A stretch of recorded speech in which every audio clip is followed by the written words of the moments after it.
Good day, ma'am. I am Anjali Armagundeo from BSRT 3D. Today, I will be going to demonstrate the different projection of the upper extremities. The first projection that I will be going to demonstrate is the first carpo-metacarpal joint or the CMC joint AP projection Berman method. The position of the patient is seated at the end of the radiographic table, low enough, to ensure that the upper extremities is in the same level.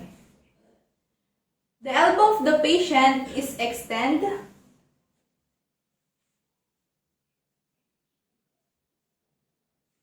The hand of the patient is slightly rotated.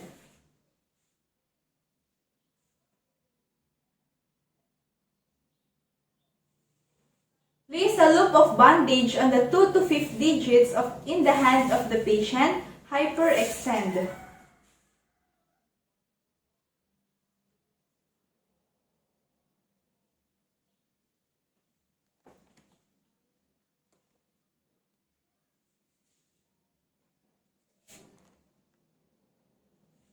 And instruct the patient to pull the bandage.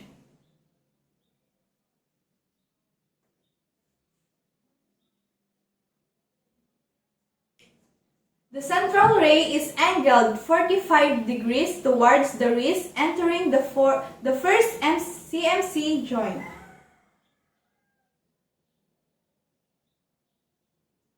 The structure demonstrated is the magnified concave convex outline of the first CMC joint.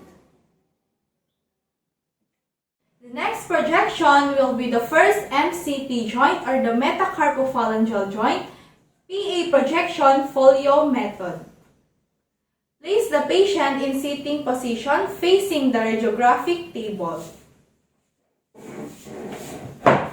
This projection is bilateral and we need the IR is crosswise. In this projection, we must have the rubber band and the medical tape. The hand of the patient is resting in the ulnar side. And abduct the thumb of the patient, placing it in a PA projection.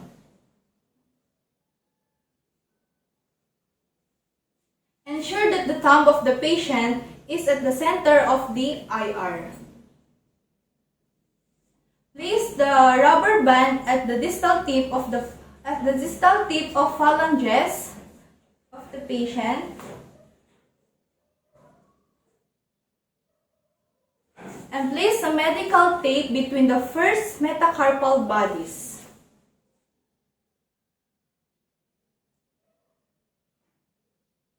Instruct the patient to pull the rubber band away from each other before the exposure.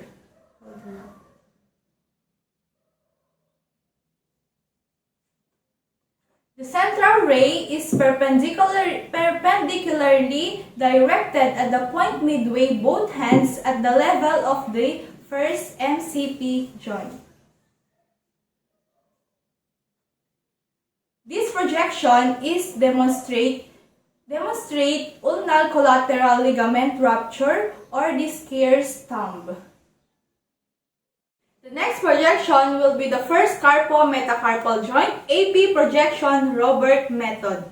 The position of the patient is seated at the end of the radiographic table low enough to place the shoulder and the wrist on the same level.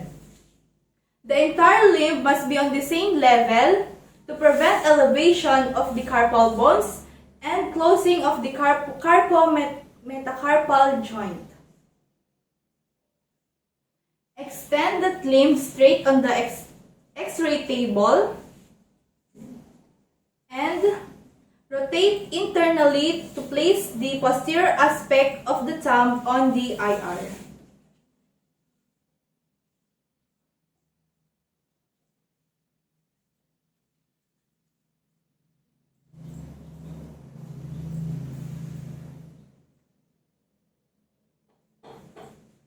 Ensure that the thumb is not oblique. The central ray is perpendicularly directed to the CMC joint, entering the first CMC joint.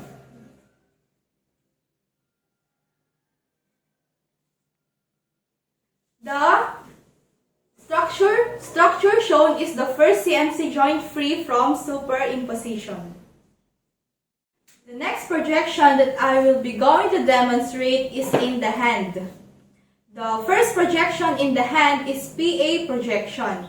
The patient is seated at the end of the radiographic table and flex the elbow of the patient about 90 degrees.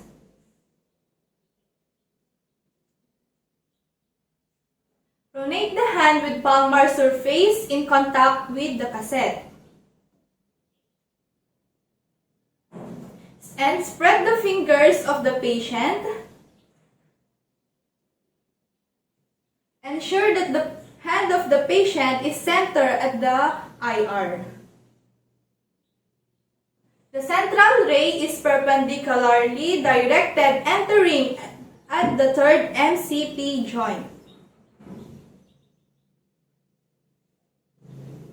The structure being demonstrated are the phalanges, open MCP and interphalangeal joint spaces, metacarpals, and distal carpal bones. Next projection in the hand is PA oblique lateral rotation. Still, the patient is seated at the end of radiographic table. The elbow of the patient is flexed about 90 degrees. From prone position of the hand, rotate 45 degrees laterally or externally.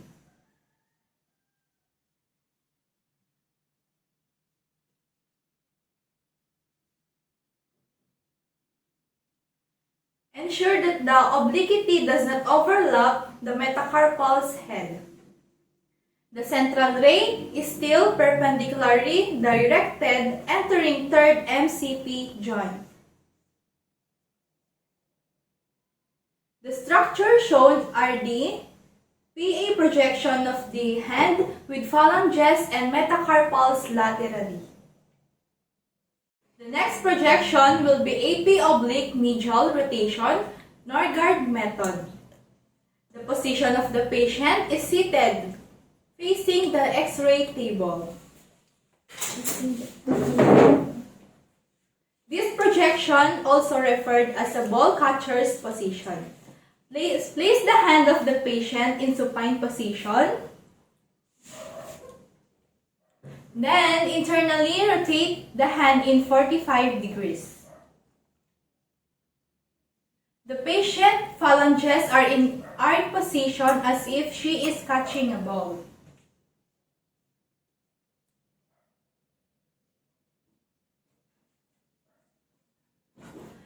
The central ray must be perpendicularly directed to the midway of both hands at the level of the MCP joint.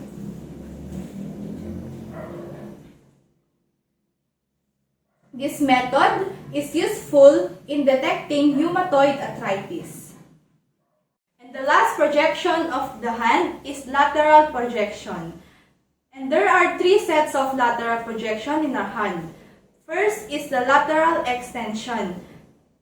The patient is seated at the end of the radiographic table with the affected limb resting on the table.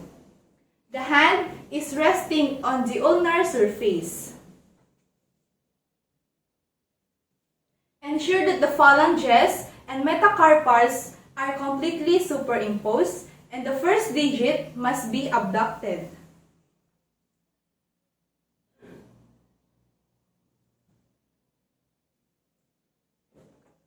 The central ray is perpendicularly directed, entering the second MCP joint.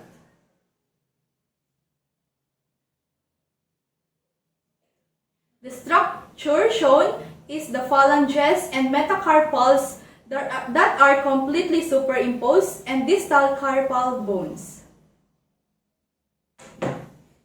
Next is the lateral inflection. Still, the patient is seated at the end of the radiographic table with the affected limb resting on the table.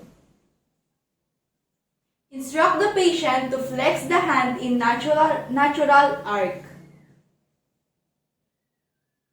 Ensure that the phalanges and metacarpals are superimposed.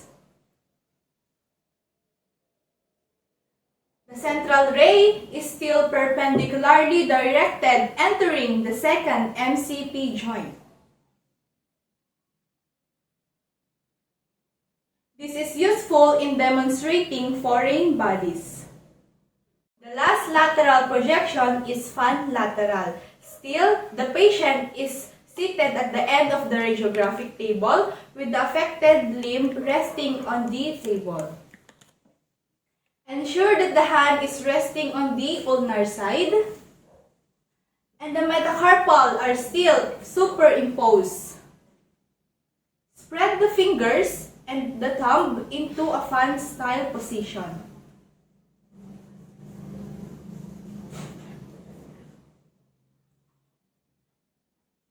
The central ray is perpendicularly directed, entering the second MCP joint. The structure shown is the individual phalanges, completely superimposed metacarpal bones, and distal carpal bones. The next projection that I will be going to demonstrate is the wrist. The first projection in the wrist is the AP projection. Still, the patient is seated at the end of the radiographic table. Extend the elbow of the patient and instruct the patient to supinate the hand. Ensure that the midcarpal area is placed at the center of the image receptor. Elevate the hand of the patient to place the carpal bones closely in contact with the cassette.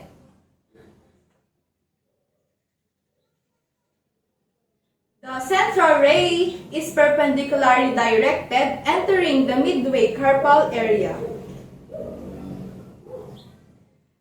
This projection is demonstrate the better carpal interspaces.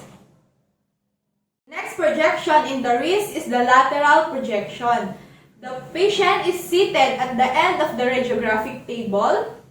The elbow is flexed 90 degrees to rotate the ulna to the lateral position.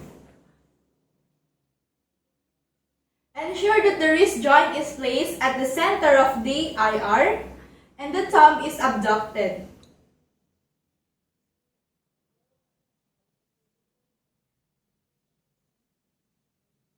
The wrist must be parallel to the long axis of the IR. The central ray is perpendicularly directed, entering to the wrist joint. The structure shown are the superimposed of metacarpals and carpal bones and also shows the distal radius and ulna. The next projection that I will be going to demonstrate is in the forearm. The first projection is AP projection. The patient is seated at the end of the radiographic table and instruct the patient to extend the elbow and ensure that the hand is placed in supination.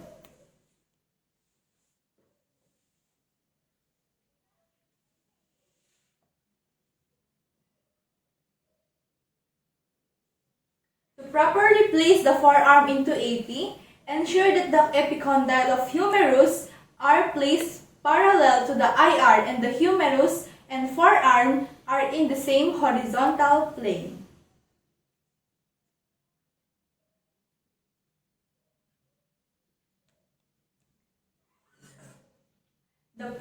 The central ray is perpendicular directed, entering to the mid-forearm.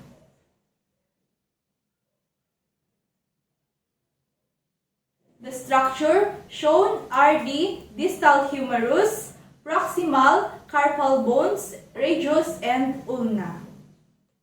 The last projection in the forearm is the lateral projection. Still, the patient is seated at the end of the radiographic table. Ensure that the patient is seated low enough to place the humerus and forearm in the same horizontal plane. Instruct the patient to flex the elbow into 90 degrees. And rest the hand of the ulnar side.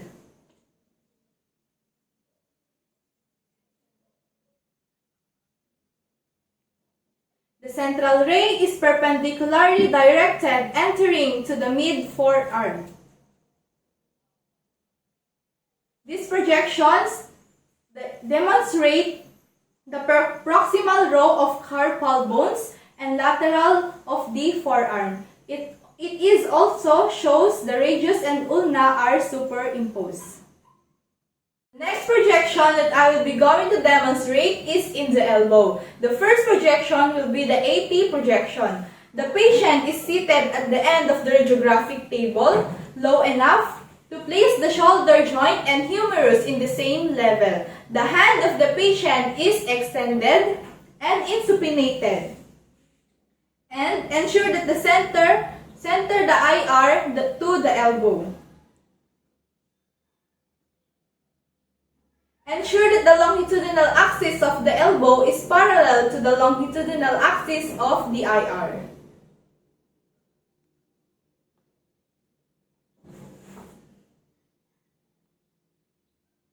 The central ray is perpendicularly directed, entering to the mid-elbow. This projection demonstrates the open elbow joint, proximal forearm, and distal humerus in profile. The next projection will be the lateral projection. Still, the patient is seated at the end of the radiographic table, and ensure that the patient is seated low enough to place the humerus and the elbow joint is in the same level. Ensure that the elbow is flexed into 90 degrees and it placed in the center of the IR. Adjust the hand of the patient into the lateral position.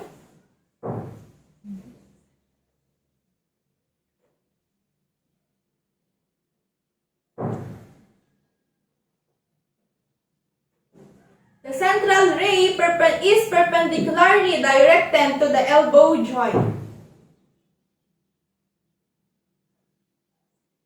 These projections demonstrate the superimposed epicondyles of the humerus. The next projection will be the radial head lateral projection, lateral-medial, and in this projection we have 4 position series. The position of the patient is seated at the end of the radiographic table, low enough to place the entire arm in the same horizontal level. Flex the elbow of the patient into 90 degrees and position laterally.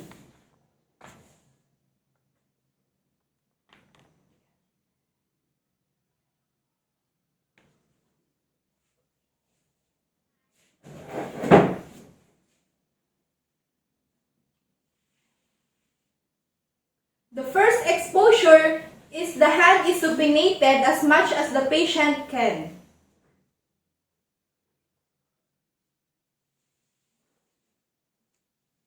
The second exposure is the hand position is in the laterally position. The third exposure is the hand is pronated. And the last exposure is the hand of the patient is rotated internally with the hand resting on the thumb.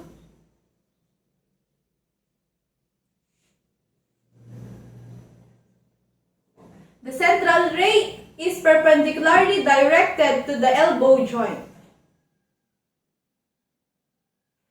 The structure shown is the first and second exposure. The radial head tuberosity is facing anteriorly, and the third and fourth exposure is the radial head tuberosity facing posteriorly.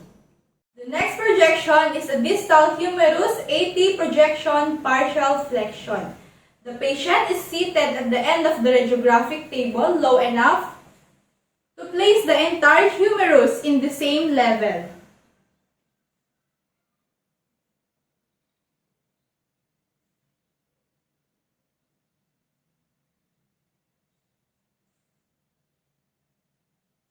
and use the positioning sponge to support the elevated forearm.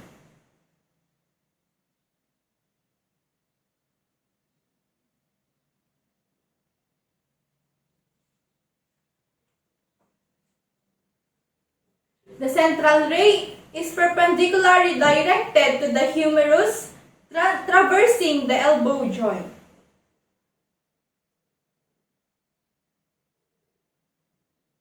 The structure shows is the distal humerus when the elbow cannot be fully extended. The next projection will be the distal humerus AP projection acute flexion. The patient is seated at the end of the radiographic table, low enough,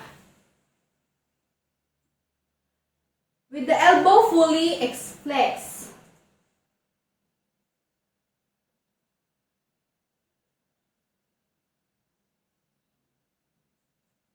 Center the IR proximal to the epicondyle area of the humerus, and the long axis of the arm and forearm should be parallel with the long axis of the IR.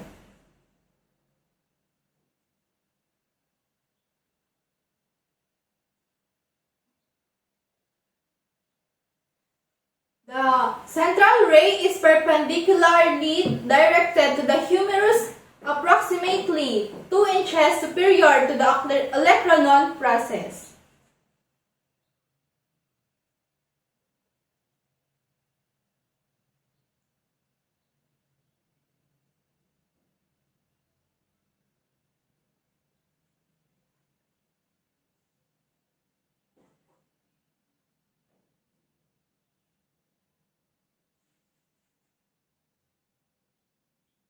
This projection demonstrates the superimposes the bones of the forearm and arm, and the olecranon process should be clearly shown.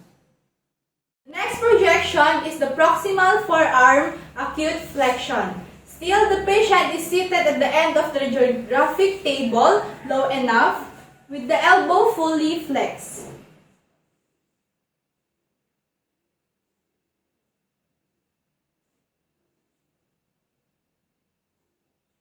Center the flexed elbow joint to the center of the IR.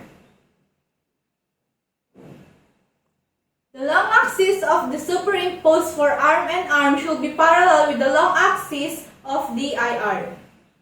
The central ray is perpendicularly directed to the flexed forearm, approximately 2 inches distal to olecranon process.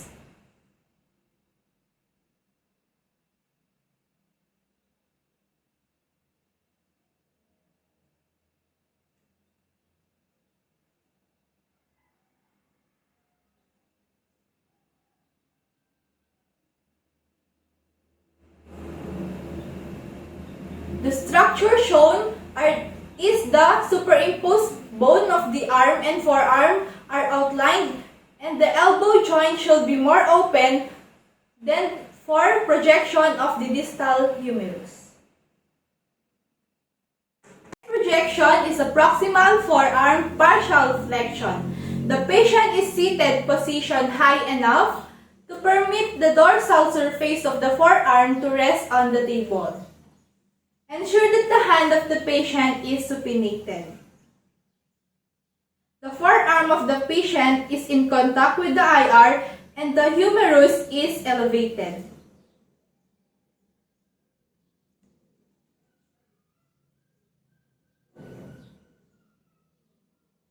The central ray is directed to the elbow joint and long axis of the forearm.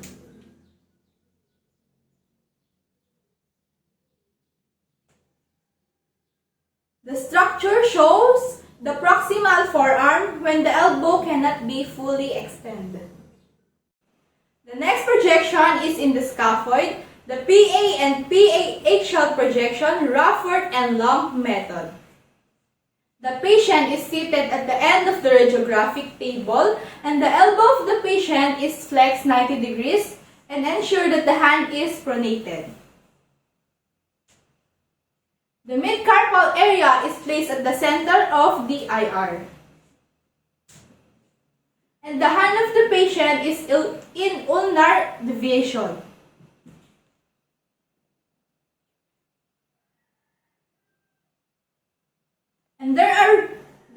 series of projection or series of exposure.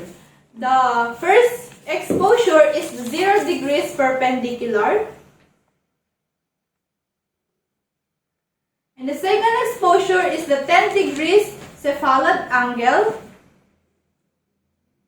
And the third exposure is the 20 degrees cephalad angle.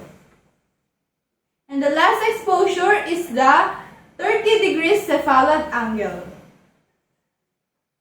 The reference point is entering the carpal area.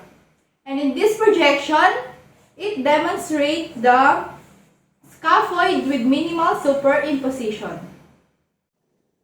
The last projection that I will be going to demonstrate is the AP projection in humerus.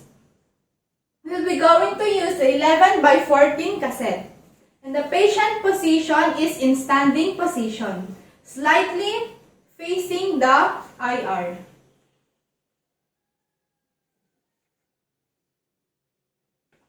Abduct the hand slightly and supinate the hand. Ensure that the top border of the IR is placed 2 inches above the head of the humerus.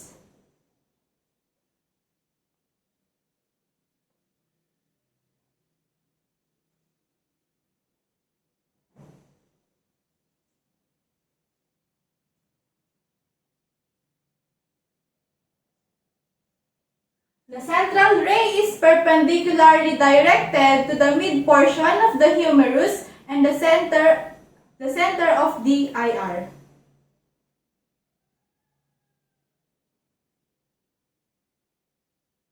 This projection is demonstrate the entire length of the humerus. The next projection is the lateral projection, lateromedial.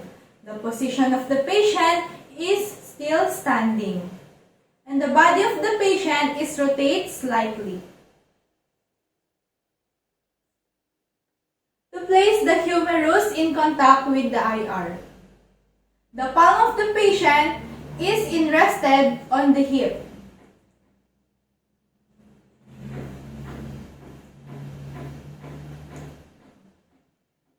The upper border of the IR is 2 inches above the relaxed shoulder of the patient.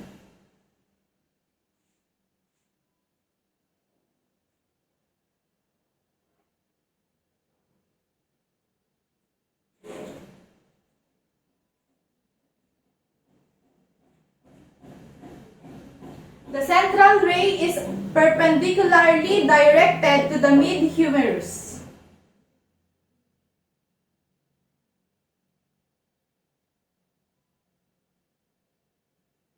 It demonstrates the humerus in lateral position by superimposing the epicondyles. The last projection in the upper extremities is the medial-lateral. Still, the patient position is in standing position but in PA projection. The hand of the patient is in lateral position and the hand is placed at the abdomen, and ensure that the hand of the patient is supinated.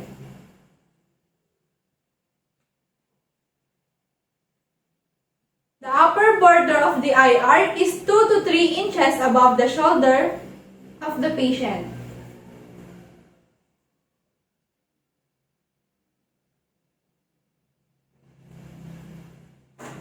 The central ray is perpendicular directed to the mid-humerus.